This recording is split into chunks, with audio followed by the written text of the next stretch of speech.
एक बार एक वैज्ञानिक ने एक टिड्डे को पकड़ा और उसे अपनी आवाज पर छलांग लगाना सिखाया। वैज्ञानिक टिड्डे से कहता कूदो, टिड्डा उसकी आवाज सुनते ही जोर से छलांग लगा देता। अब वह वैज्ञानिक था तो प्रयोग करना बनता ही था। उन्होंने टिड्डे की छलांग पर प्रयोग किया। वैज्ञानिक ने उसकी एक टांग तोड़ दी और फिर बोला कूदो। अब टिड्डे की छलांग की दूरी कम हो गई। वैज्ञानिक ने उसकी दूसरी टांग तोड़ दी और फिर बोला कूदो। टिड्डे की छलांग और कम हो गई। अब उसकी तीसरी टांग तोड़ दी, फिर उसकी छलांग और कम हो गई। एक एक करके बेचारे टिड्डे की सारी टांगें तोड़ दी। अब आखिरी टांग टूटने पर जब उसने कहा गया कि कूदो तो वह हिल भी नहीं पाया। अब वैज्ञानिक ने अपना निष्कर्ष अपनी डायरी में लिखा। जानते हो उसने क्या लिखा?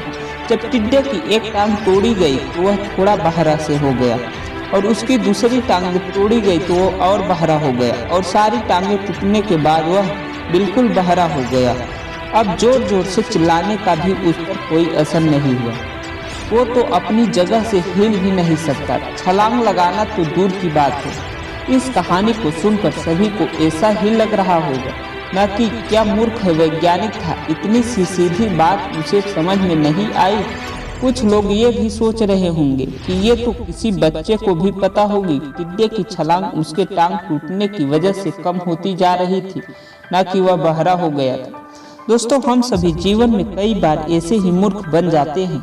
कई बार जीवन में दो घटनाएं एक साथ ऐसे घटती हैं कि उनका एक दूसरे से कोई संबंध होता ही नहीं, फिर भी ऐसा लगता है कि गहरा संबंध है। कभी कभी दिखता कुछ और ही है लेकिन समझ कुछ और आता है और वास्तव में होता कुछ और। इसलिए अगर पछताना नहीं है तो जीवन में जल्दबाजी में कोई निर्णय न लें।